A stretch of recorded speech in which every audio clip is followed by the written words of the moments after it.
Before I call the Chancellor of the Exchequer, I have to remind honourable members that copies of the budget resolutions will be available to them from the Vote Office in Members' Lobby at the end of the Chancellor's statement and, of course, online. It might also be helpful for some people who are following our proceedings to know that British Sign Language interpretation of the statement, which will continue until the end of the speech of the spokesman for the Scottish National Party, is available to watch on parliamentlive.tv advert. Live subtitling will also be available for the Chancellor's speech and the remainder of today's debate. I hardly need remind honourable members, but I will do for good measure, that they may not make interventions during the Chancellor's statement, nor indeed during the replies of the Leader of the Opposition, or even of the spokesman for the Scottish National Party. Call the Chancellor of the Exchequer.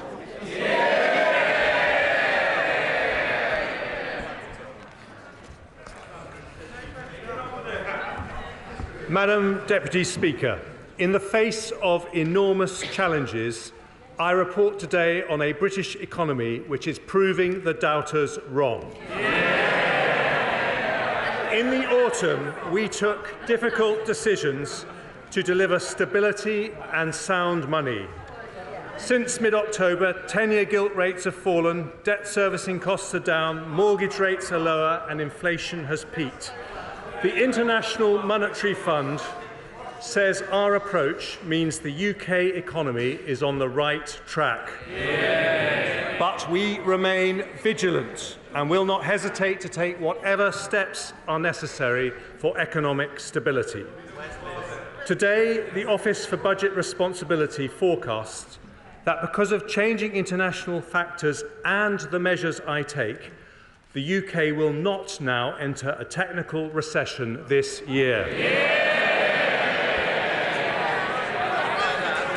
They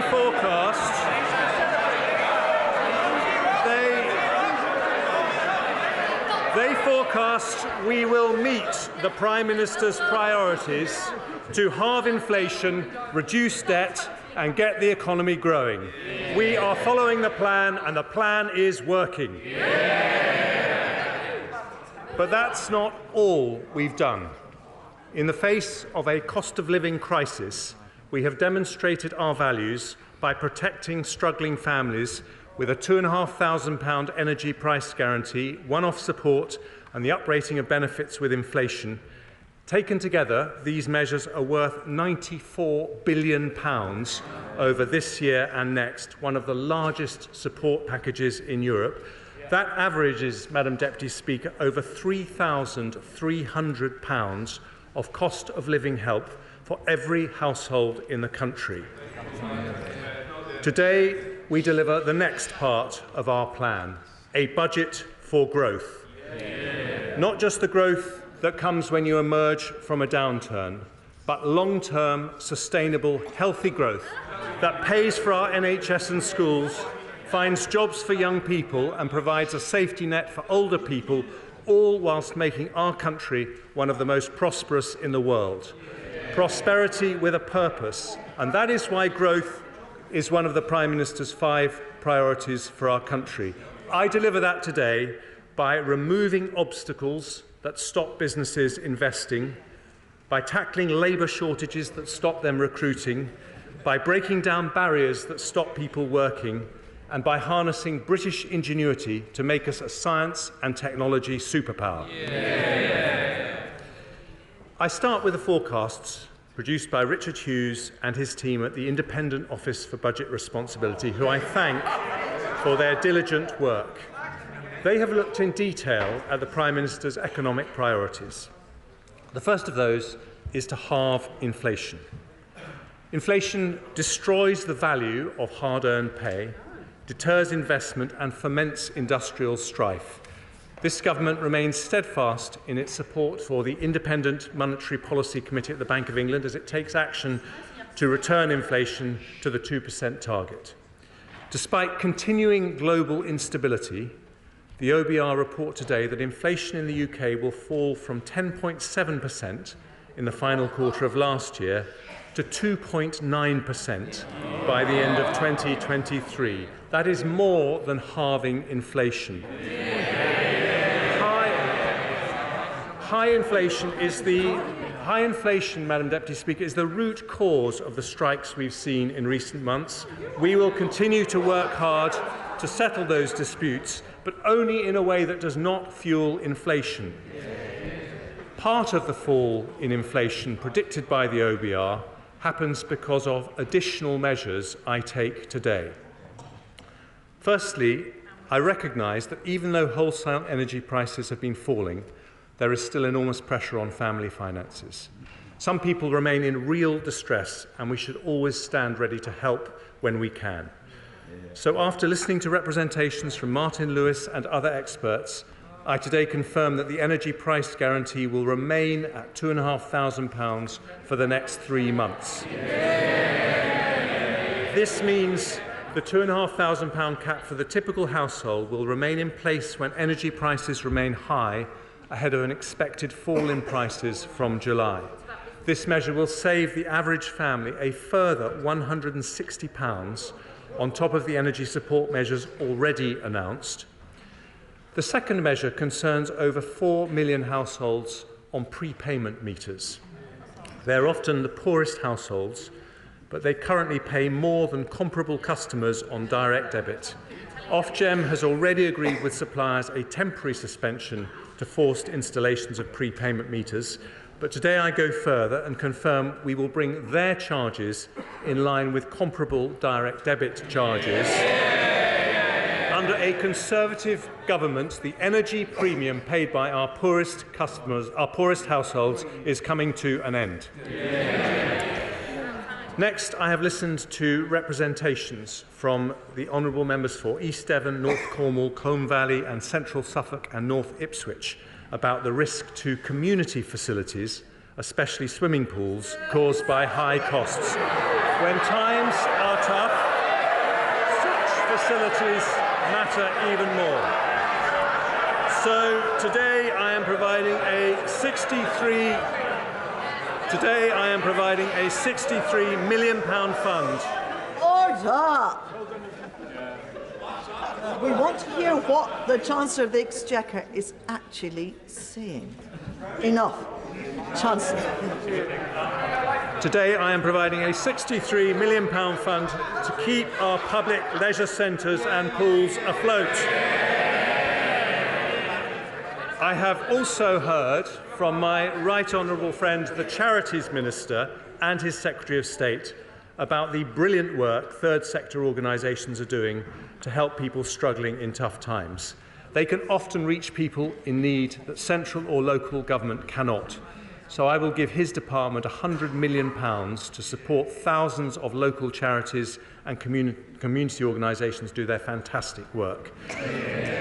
I also note the personal courage of one of my predecessors, my right honourable friend from Bromsgrove, in talking about the tragedy of suicide and the importance of preventing it.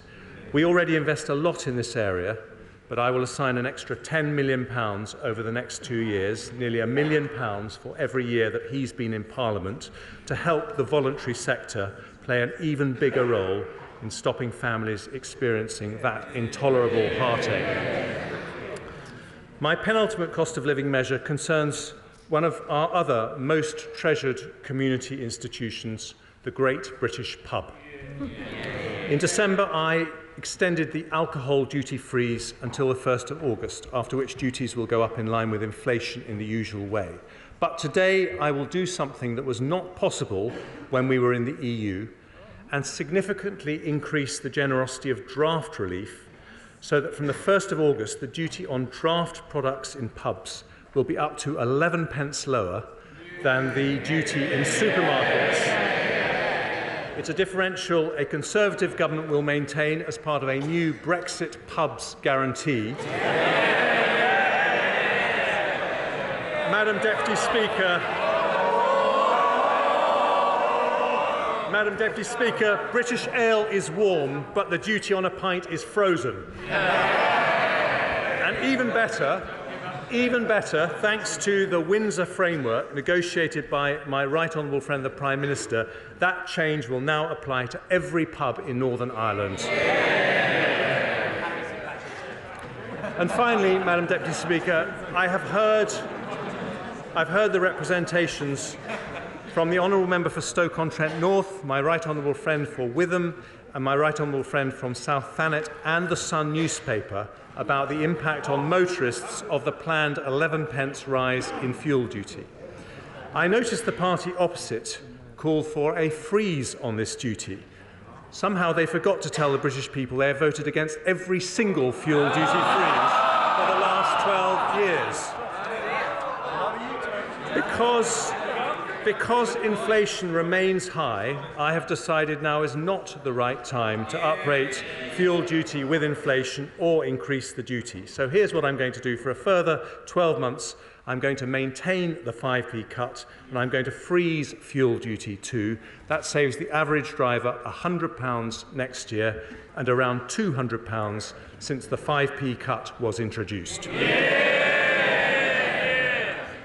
Our energy price guarantee, fuel duty and duty on a pint all frozen in today's budget. That doesn't just help families, it helps the economy too, because their combined impact reduces CPI inflation by nearly 0.75% this year, lowering inflation when it is particularly high.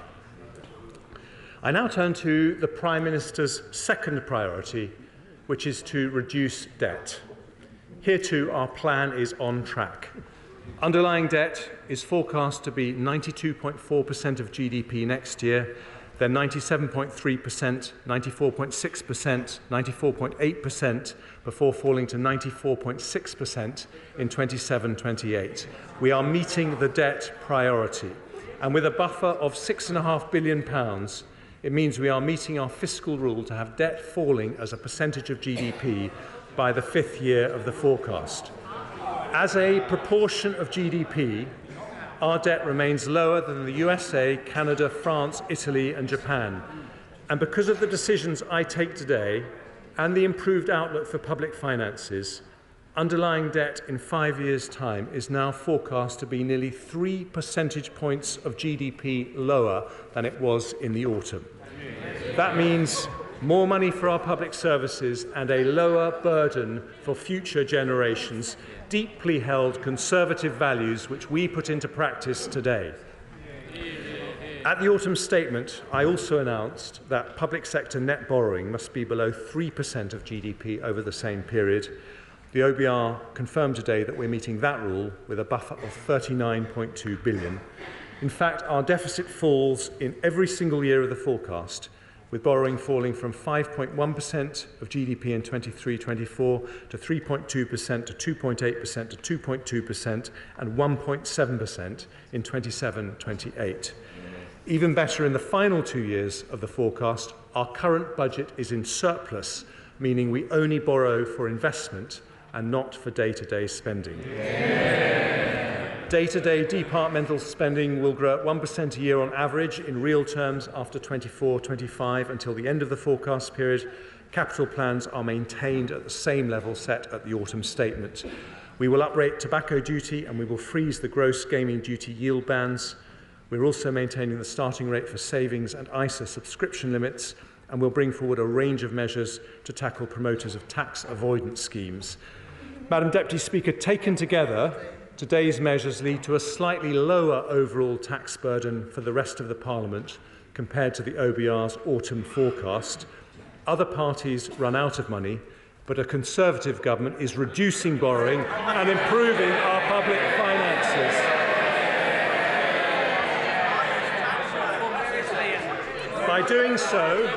By doing so, we are on track to halve inflation, get debt falling and grow our economy, which I turn to next. Growth, Madam Deputy Speaker, is the Prime Minister's third priority and the focus of today's budget.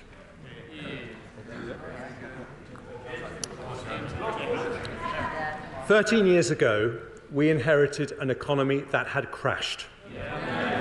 But since they might they might want to listen to this, because since 2010, we've grown more than major countries like France, Italy or Japan, about the same as Europe's largest economy, Germany. We've halved unemployment, we've cut inequality, we've reduced the number of workless households by 1 million. For the first time ever, because of rises in tax thresholds made by successive Conservative chancellors, people in our country can earn £1,000 a month without paying a penny of tax or national insurance. The party opposite opposed those tax reductions, but they have helped lift 2 million people out of absolute poverty after housing costs, including 400,000 pensioners and 500,000 children. That averages 80 pensioners and 100 children lifted out of poverty for every single day we've been in office. And today we face the future with extraordinary potential. The World Bank said that of all big European countries, we are the best place to do business. Global chief executives say that apart from America and China, we are the best country to invest in. We became the second country in the world to have a stock of foreign direct investment worth $2 trillion. And London has just pipped New York and 53 other global cities to be the best place in the world for female entrepreneurs. Declinists are wrong about our country for another reason, which is our strength in new industries that will shape this century. Over the last 13 years, under Conservative leadership, we have become the world's third trillion-dollar tech economy after the US and China. We've built the largest life sciences sector in Europe, producing a COVID vaccine that saved 6 million lives and a treatment that saved 1 million more. Our film and TV industry has become Europe's largest, with our creative industries growing at twice the rate of the economy. Our advanced manufacturing industries produce around half the world's large civil aircraft wings. And thanks to a clean energy miracle, we have become a world leader in offshore wind. Other parties talk about a green energy revolution. So I gently remind them that nearly 90% of our solar power was installed in the last 13 years, showing it's the Conservatives who fix the roof when the sun is shining.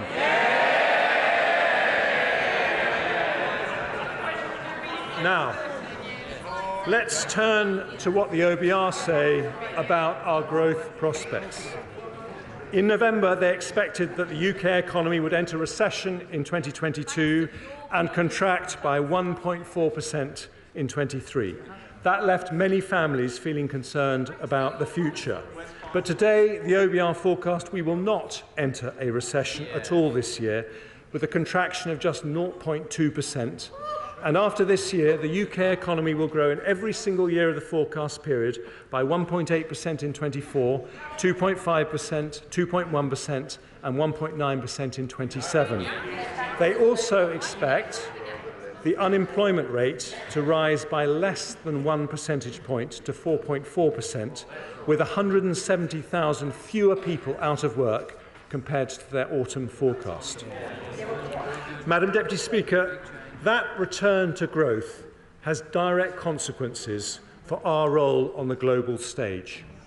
I am proud that we are giving the brave people of Ukraine more military support than anyone else in Europe. On Monday, we were able to go even further, with my right honourable friend announcing a £5 billion package of funding for the Ministry of Defence, an additional £2 billion next year and £3 billion the year after. Today, following representations from our persuasive Defence Secretary, I confirm that we will add a total of £11 billion to our defence budget over the next 5 years, and it will be nearly 2.25% of GDP by 2025. We were the first large European country to commit to 2% of GDP for defence, and we will now raise that to 2.5% as soon as fiscal and economic circumstances allow. And following representations from the equally persuasive Minister for Veterans Affairs, I am today also increasing support for our brave ex-servicemen and women. We will provide a package worth over £30 million to increase the capacity of the Office for Veterans Affairs, support veterans with injuries returning from their service, and increase the availability of veteran housing. But to be Europe's biggest defender of democracy, we must build Europe's most dynamic economy. That means tackling our long-standing productivity issues, including two in particular which I address today: lower business investment and higher economic inactivity than other countries. Too often, companies struggle to recruit, and even when they do, output per employee is lower. So today I set out the 4 pillars of our industrial strategy to address these issues. Colleagues will know from my Bloomberg speech, they all conveniently start with the letter E: enterprise, employment, education, and everywhere. I start, Madam Deputy Speaker, with everywhere. Our measures, well, they may not want to level up growth across the United Kingdom, but we do. This government was elected on a mandate to level up. We have already allocated nearly £4 billion in over 200 projects across the country through the first 2 rounds of the Levelling Up Fund. A third round will follow. Since we started focusing on levelling up, 70% of the growth in salaried jobs has come from outside London and the South East. And today we take further steps. Canary Wharf and the Liverpool Docks were 2 outstanding regeneration projects that happened under a previous Conservative government. I pay tribute to Lord Heseltine for making them happen because they transformed the lives of thousands of people. They showed what's possible when entrepreneurs, government and local communities come together. So today I announce that we will deliver 12 new investment zones, 12 potential Canary Wharfs. In England, we've identified the following areas as having the potential to host one: West Midlands, Greater Manchester, the North East, South Yorkshire, West Yorkshire, East Midlands, Teesside, and once again Liverpool. There will also be at least one in each of Scotland, Wales, and Northern Ireland. To be chosen, each area must identify a location where they can offer a bold and imaginative partnership between local government and a university or research institute in a way that catalyses new innovation clusters. If the application is successful, they'll have access to £80 million of support for a range of interventions, including skills, infrastructure, tax reliefs, and business rates retention. Working together with our formidable Levelling Up Secretary, I also want to give some further support to levelling up areas under the E of everywhere. First, I will invest over £200 million in high-quality local regeneration projects across England, including the regeneration of Tipton Town Centre and the Marsden New Mills redevelopment scheme. I'm also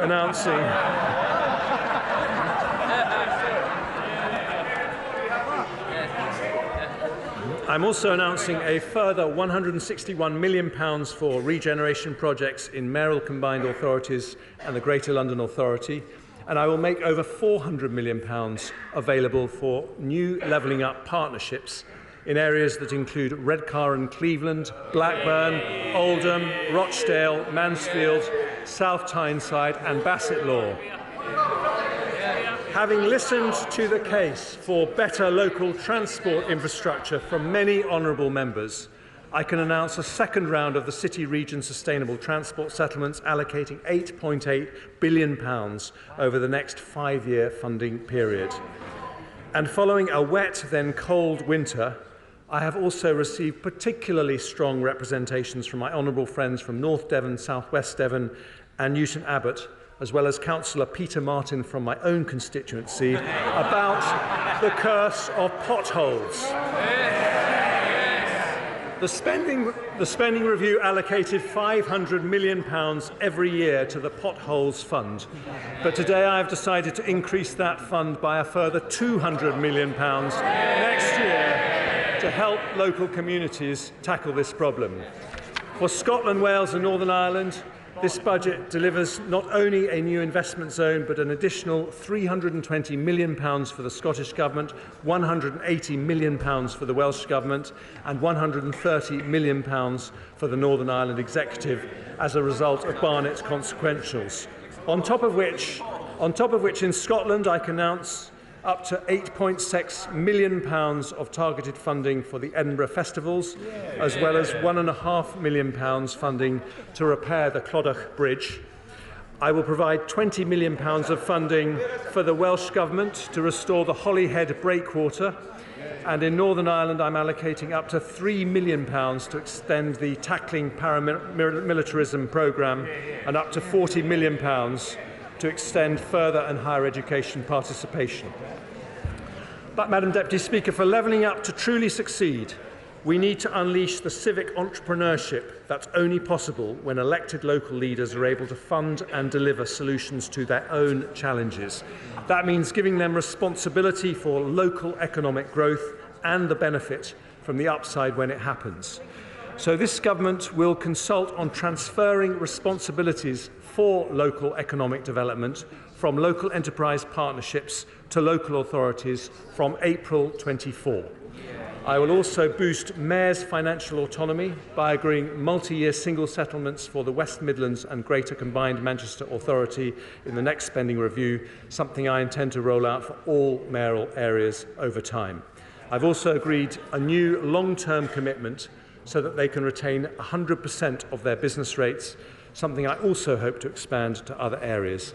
Investment zones, regeneration projects, levelling up partnerships, local transport infrastructure and business rates retention, more control for local communities over their economic destiny, so we will level up wealth and opportunity everywhere. Yeah. Today's priority is the Prime Minister's promise to grow the economy. We've talked about making that growth happen everywhere, so I now move on to my second E, enterprise. We need to be, well, this has never been something of interest to the Labour Party, but for Conservatives, we won't rest until we are Europe's most dynamic enterprise economy. And under a Conservative government, that is exactly what's been happening. Since 2010, we have 1 million more businesses in the UK, a bigger increase than Germany, France or Italy. But I want another million and another million after that. So today I bring forward enterprise measures in these three areas to lower business taxes, reduce energy costs and support our growth industries. So let's start with business taxation. Conservatives know the importance of a competitive tax regime. We already have lower levels of business taxation than France, Germany, Italy or Japan.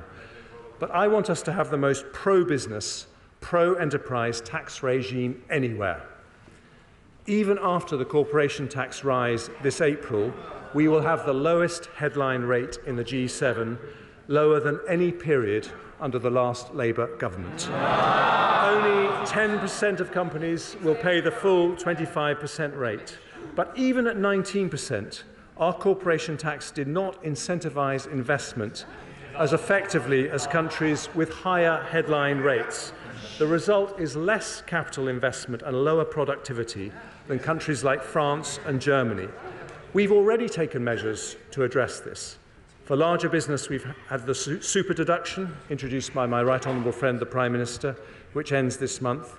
For smaller businesses, we've increased the annual investment allowance to £1 million, meaning 99% of all businesses can deduct the full value of all their investment from that year's taxable profits. If the super deduction was allowed to end without a replacement, we would have fallen down the international league tables on tax competitiveness and damaged growth. As a Conservative, I could not allow that to happen. So today I can announce we will introduce a new policy of full capital expensing for the next 3 years, with an intention to make it permanent as soon as we can responsibly do so. That means that every single pound a company invests in IT equipment, plant or machinery can be deducted in full and immediately from taxable profits. It is a corporation tax cut worth an average of £9 billion a year for every year that it's in place. And its impact on the economy will be huge. The OBR says it will increase in business investment by 3% for every year it's in place.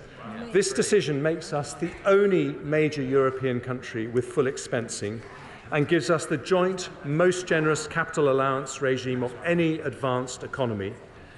Madam Deputy Speaker, I understand the party opposite is reviewing business taxes. Let me save them the bother. They put them up, we cut them.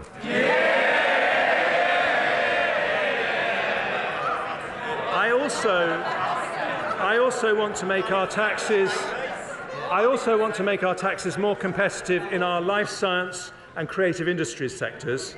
In the autumn, I said I'd return with a more robust R&D tax credit scheme for smaller research-intensive companies. So today, I'm introducing an enhanced credit, which means that if a qualifying small or medium-sized business spends 40% or more of their total expenditure on R&D, they'll be able to claim a credit worth £27 for every £100 they spend. That means an eligible cancer drug company spending £2 million on research and development will receive over £500,000 to help them develop breakthrough treatments. It's a £1.8 billion package of support, helping 20,000 cutting-edge companies who day by day are turning Britain into a science superpower. And this government's audio-visual tax reliefs have helped make our film and TV industry the biggest in Europe. Only last month, Pinewood announced an expansion which will bring another 8,000 jobs to the UK. To give even more momentum to this critical sector, I'll introduce an expenditure credit with a rate of 34% for film, high-end television and video games, and 39% for the animation and children's TV sectors. I'll maintain the qualifying threshold for high-end television at £1 million. And because our theatres, orchestras and museums do such a brilliant job at attracting tourists to London and the UK, I'll extend for another 2 years their current 45% and 50% reliefs. Madam Deputy Speaker, an enterprise economy needs low taxes, but it also needs cheap and reliable energy. We have already announced billions of support to help businesses reduce their energy bills through the Energy Bills Relief Scheme and the Energy Bills Discount Scheme. We've appointed Dame Alison Rose, Chief Executive of NatWest, to co-chair our National Energy Efficiency Task Force and help deliver our national ambition to reduce energy use by 15%. And to support her efforts, I'll extend the Climate Change Agreement Scheme for 2 years to allow eligible businesses £600 million of tax relief on energy efficiency measures. But the long-term solution is not subsidy, but security. That means investing in domestic sources of energy that fall outside Putin or any autocrat's control. We are world leaders in renewable energy, so today I want to develop another plank of our green economy, carbon capture, usage and storage. I'm allocating up to £20 billion of support for the early development of CCUS, starting with projects from our East Coast to Merseyside to North Wales, paving the way for CCUS everywhere across the UK as we approach 2050. That will support up to 50,000 jobs, attract private sector investment, and help capture 20 to 30 million tonnes of CO2 per year by 2030. We have increased the proportion of electricity generated from renewables from under 10% when we came into office to nearly 40%. But because the wind doesn't always blow and the sun doesn't always shine, even under the Conservatives, Madam Deputy Speaker, we will need another critical source of cheap and reliable energy, and that is nuclear. Now, there have been no more powerful advocates for this than the honourable member for Innismon, Copeland, Hartlepool and Workington. They rightly say that increasing nuclear capacity is vital to meet our net zero obligations. So to encourage private sector investment into our nuclear programme, I today confirm that, subject to consultation, nuclear power will be classed as environmentally sustainable in our green taxonomy.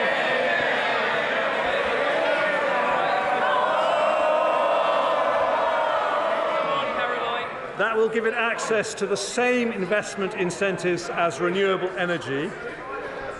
And alongside that will come more public investment. In the autumn statement, I announced the first state-financed investment in nuclear for a generation, a £700 million investment in Sizewell C. Today, I can announce two further commitments to deliver our nuclear ambitions. Firstly, following representations from our energetic Energy Security Secretary, I am announcing the launch of Great British Nuclear, which will bring down costs and provide opportunities across the nuclear supply chain to help provide 1/4 of our electricity by 2050. And secondly, it's so good to hear Labour in favour of nuclear energy.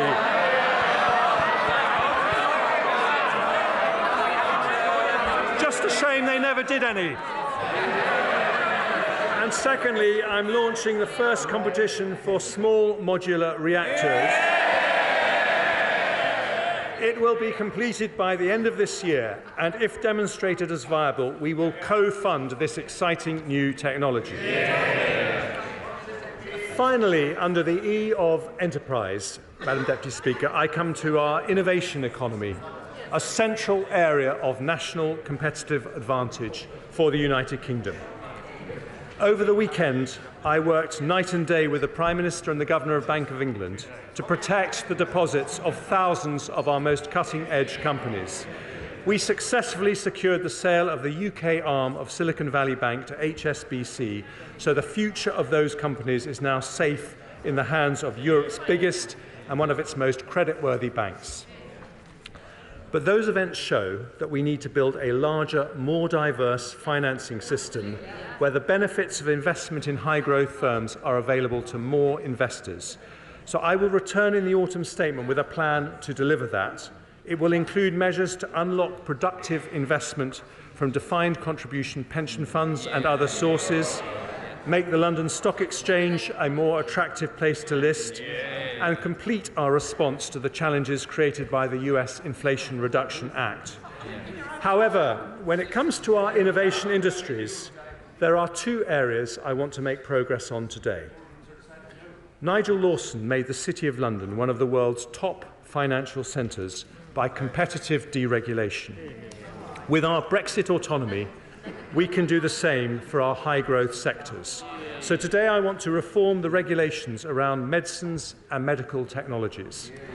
We are lucky with the MHRA to have one of the most respected drugs regulators in the world, indeed the very first anywhere to license a COVID vaccine. From 2024, they will move to a different model, which will allow rapid, often near automatic sign-off for medicines and technologies already approved by trusted regulators in other parts of the world, such as the United States, Europe and Japan. At the same time, they will set up a swift new approval process for the most cutting-edge medicines and devices to ensure the UK becomes a global centre for their development. And with an extra £10 million of funding over the next 2 years, they will put in place the quickest, simplest regulatory approval in the world for companies seeking rapid market access. We are proud of the life science sector, which received more inward investment than any in Europe last year. Today's change will make the UK an even more exciting place to invest, using our Brexit freedoms and speeding up access for NHS patients to the very newest drugs. Today, with our talented Science, Innovation and Technology Secretary, I also take measures to strengthen our position in artificial intelligence, where the UK hosts 1/3 of all European companies. I'm accepting all 9 of the digital technology recommendations made by Sir Patrick Vallance in the review I asked him to do in the autumn statement. That means I can report to the House that we will launch an AI sandbox to trial new, faster approaches to help innovators get cutting-edge products to market. We'll work at pace with the Intellectual Property Office to provide clarity on IP rules so that generative AI companies can access the material they need. And we'll ask Sir Patrick's successor, Dame Angela McLean, to report before the summer on options around the growth duty for regulators. Because AI needs computing horsepower, I today commit around £900 million of funding to implement the recommendations of the Independent Future of Compute Review for an exascale computer. The power needed by AI's complex algorithms can also be provided by quantum computing. So today we'll publish a quantum strategy which will set out our vision to be a world-leading quantum-enabled economy by 2033 with a research and innovation programme totalling £2.5 billion. I also want to encourage the best AI research to happen in the UK, so we'll award a prize of £1 million every year for the next 10 years to the person or team that does the most groundbreaking British AI research. The world's first stored program computer was built at the University of Manchester in 1948 and was known as the Manchester Baby. 75 years on, the baby has grown up, so I will call this new National AI Award the Manchester Prize in its honour. Madam Deputy Speaker, we want the UK to be the best place in Europe for companies to locate, invest and grow. So today's enterprise measures strengthen our technology and life science sectors, invest in energy security, and for 3 years, but I hope permanently, cut corporation tax by £9 billion a year to give us the best investment incentives of any advanced economy. An enterprise economy can only grow if it can hire the people it needs. Which brings me to my third pillar, after everywhere and enterprise. I said it was a growth budget, Madam Deputy Speaker, and we are talking about the E of employment. I'm going to talk about a difficult topic for the party opposite now, because Brexit was a decision by the British people to change our economic model. In that historic vote, our country decided to move from a model based on unlimited low-skill migration to one based on high wages and high skills. Today, we show how we will deliver that with a major set of reforms. The OBR say it is the biggest positive supply-side intervention they have ever recognised in their forecast. We have around 1 million vacancies in the economy, but excluding students, there are over 7 million adults of working age who are not in work. That's a potential pool of 7 people for every vacancy.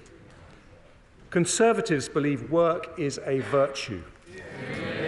We agree with the road haulage king Eddie Stobart, who said the only place success comes before work is the dictionary. So today I bring forward reforms to remove the barriers that stop people who want to from working. And I start with over 2 million people who are inactive due to a disability or long-term sickness.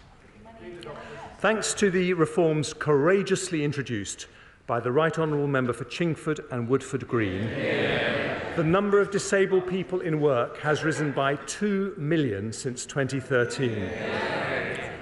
But even after that, we could fill half the vacancies in the economy with people who say they would like to work despite being inactive due to sickness or disability, with Zoom, Teams and new working models that make it easier to work from home. This is possible now more than ever. So for that reason, the ever-diligent Work and Pensions Secretary today takes the next step in his groundbreaking work on tackling economic inactivity. I thank him for that, and today we publish a white paper on disability benefits reform. It is the biggest change to our welfare system in a decade.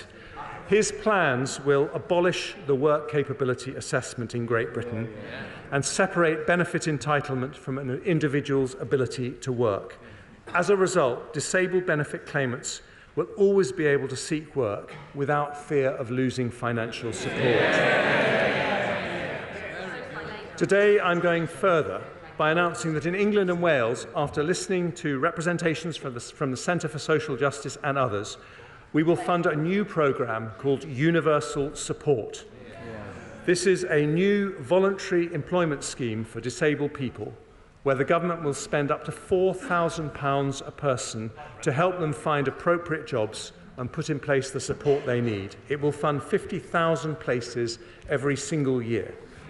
We also want to help those who are forced to leave work because of a health condition such as a back pain or a mental health issue. We should give them support before they end up leaving their job. So working with our Health Secretary, I'm announcing a £400 million plan to increase the availability of mental health and musculoskeletal resources and expand the individual placement and support scheme.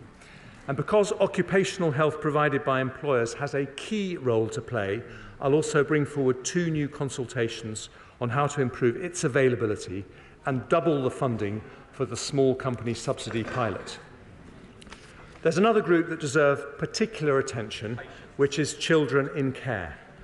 They too should be given all possible help to make a normal working life possible when they reach adulthood. Often they depend on foster families who do a brilliant job.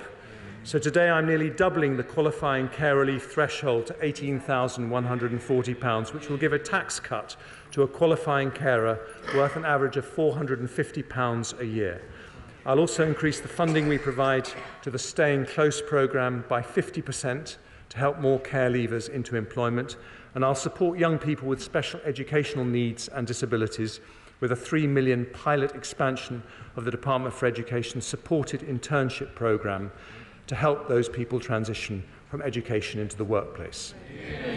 Madam Deputy Speaker, no civilised society can ignore the contribution that can be made by those with challenging family circumstances, a long-term illness or a disability. So today we remove the barriers we can with reforms that strengthen our society as well as strengthening our economy.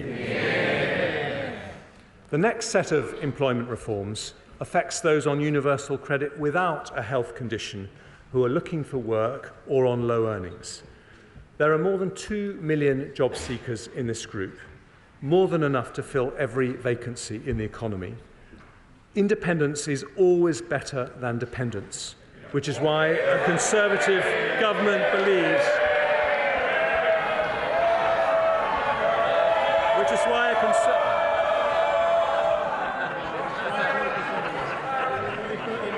with some exceptions, Madam Deputy Speaker, independence is always better than dependence, which is why a Conservative government believes those who can work should. So sanctions will be applied more rigorously to those who fail to meet strict work search requirements or choose not to take up a reasonable job offer. And for those working low hours, we will increase the administrative earnings threshold from the equivalent of 15 hours to 18 hours at national living wage for an individual claimant, meaning that anyone working below this level will receive more work coach support alongside a more intensive conditionality regime. The next group of workers I want to support are those aged over 50. My younger officials have termed these people older workers, although as a 56-year-old myself, I prefer the term experienced. Fully 3.5 million people of pre-retirement age over 50 are not part of the labour force, an increase of 320,000 since before the pandemic. We now have the 23rd highest inactivity rate for over 55s in the OECD. If we match the rate of Sweden, we would add more than 1 million people to our national labour force. Madam Deputy Speaker, I say this not to flatter you, but older people are the most skilled and experienced people we have.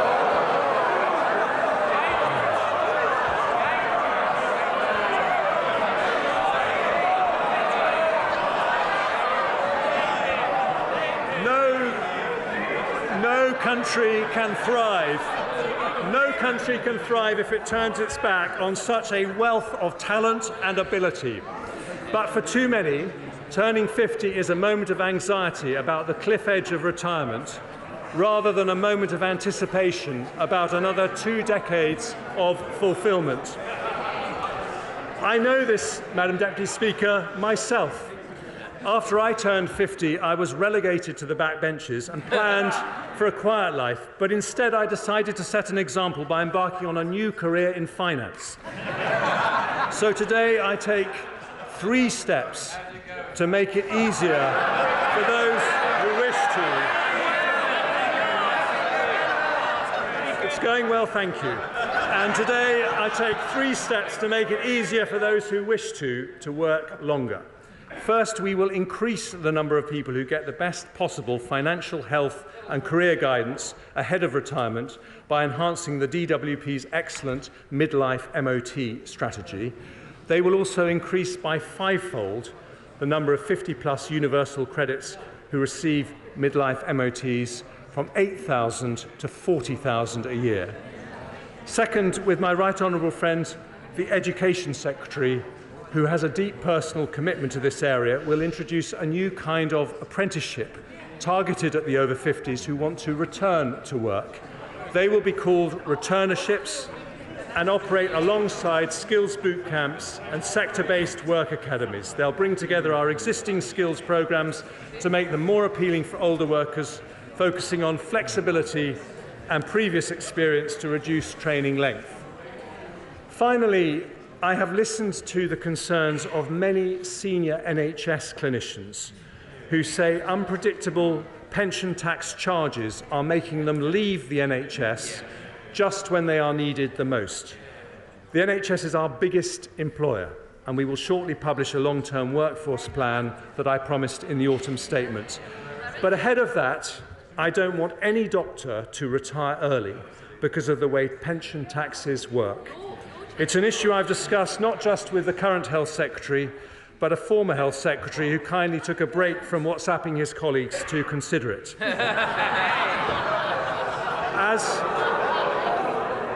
As Chancellor, I have realised the issue goes wider than doctors. No one should be pushed out of the workforce for tax reasons. So today I will increase the pension's annual tax-free allowance by 50%, from 40,000 to 60,000. Some have also asked me to increase the lifetime allowance from its £1 million limit. But I've decided not to do that. Instead, I will go further and abolish the lifetime allowance altogether. It is a pension tax reform that will stop over 80% of NHS doctors from receiving a tax charge, incentivise our most experienced and productive workers to stay in work for longer, and simplify our tax system, taking thousands of people out of the complexity. Order. Just because the Chancellor of the Exchequer is either unpopular or popular, we still have to keep the noise down because we still have to hear what he has to say. He has more to say. Chancellor of the Exchequer. Thank you, Madam Deputy Speaker. This is a comprehensive plan to remove the barriers to work facing those on benefits, those with health conditions and older workers. That is the E of the employment pillar of today's growth budget, which brings me to the final pillar of our growth plan. After employment, enterprise and everywhere, I turn to the E of education. Over more than a decade, this Conservative government has driven improvement in our education system. We've risen by nearly 10 places in the international league tables for English and maths since 2015 alone. In the autumn statement, I built on this programme with an extra £2.3 billion annual investment to our schools. We're reviewing our approach to skills with Sir Michael Barber. We set out our plans to transform lifelong learning with a new lifelong loan entitlement. And my right honourable friend, the Prime Minister, announced plans to make maths compulsory till 18. But today I want to address an issue in our education system that is bad for children and damaging for the economy. It's an issue that starts even before a child enters the gates of a school, Today I want to reform our childcare system. We have one of the most expensive systems in the world. Almost half of non-working mothers say they would prefer to work if they could arrange suitable childcare. For many women, a career break becomes a career end. Our female participation rate is higher than average for OECD economies, but we trail top performers like Denmark and the Netherlands. If we match Dutch levels of participation, there would be more than 1 million additional women working. And we can do that. So today I announce a series of reforms that start that journey. I begin with the supply of childcare.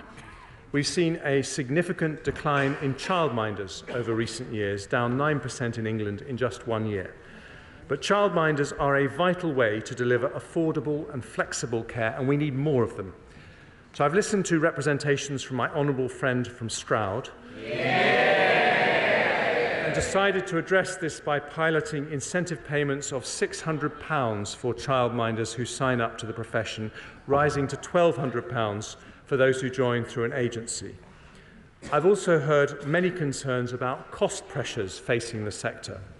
We know this is making it hard to hire staff and raising prices for parents, with around 2/3 of childcare providers increasing fees last year alone.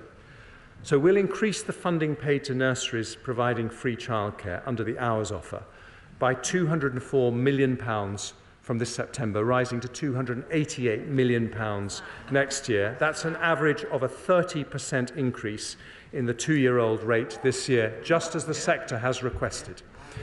I will also offer providers more flexibility in how they operate in line with other parts of the UK. So alongside that additional funding, we will change minimum staff to child ratios from 1:4 to 1:5 for 2-year-olds in England, as happens in Scotland, although the new ratios will remain optional with no obligation on either childminders or parents to adopt them. I want to help the 700,000 parents on universal credit who, until the reforms I announced today, had limited requirements to look for work.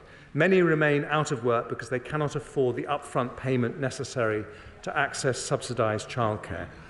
So for any parents who are moving into work or want to increase their hours, we will pay the childcare costs up front. And we will increase the maximum they can claim to £951 for one child and £1,630 for 2 children, an increase of almost 50%. I turn now to parents of school-age children who often face barriers to working because of the limited availability of wraparound care. 1/3 of primary schools do not offer childcare at both ends of the school day, even though for many people a job requires it to be available before and after school. To address this, we'll fund schools and local authorities to increase the supply of wraparound care so all school-age parents can drop their children off between 8 a.m. and 6 p.m. And our ambition is that all schools will start to offer a full wraparound offer, either on their own or in partnership with other schools, by September 2026. Madam Deputy Speaker, today's childcare reforms will increase the availability of childcare, reduce costs and increase the number of parents able to use it. Taken together with earlier Conservative reforms, they amount to the most significant improvements to childcare provision in a decade.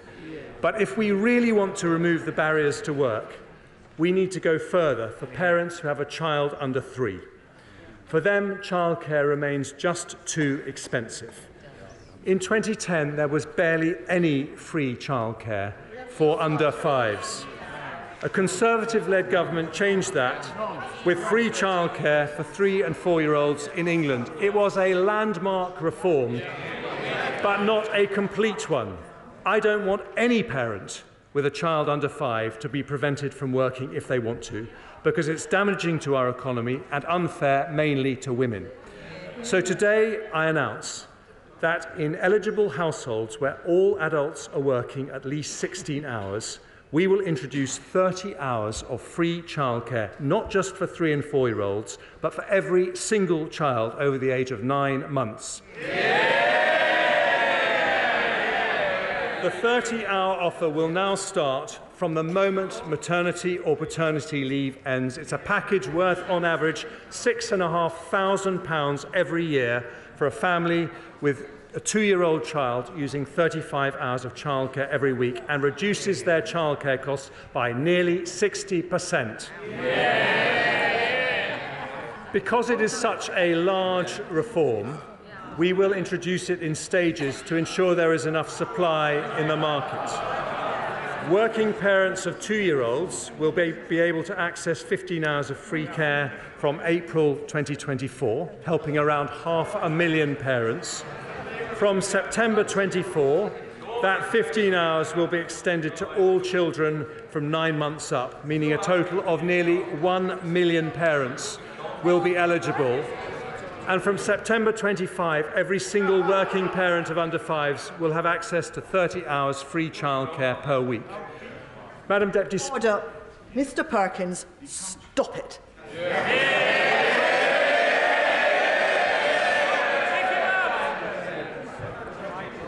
Madam Deputy Speaker, today we complete a landmark Conservative reform. We help the economy, transform the lives of thousands of women, and build a childcare system comparable to the best. A major early years reform for our education system, the E of education, alongside the 3 other pillars of our growth plan: enterprise, employment, and everywhere.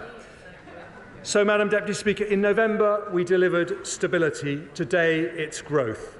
We tackle the 2 biggest barriers that stop businesses growing: investment incentives and labour supply. The best investment incentives in Europe, the biggest ever employment package, for disabled people more help, for older people barriers removed, for families feeling the pinch, fuel duty frozen, beer duty cut, energy bills capped, and for parents 30 hours of free childcare for all under 5s. Today we build for the future, with inflation down, debt falling and growth up. The declinists are wrong and the optimists are right. We stick to the plan because the plan is working, and I commend this statement to the House.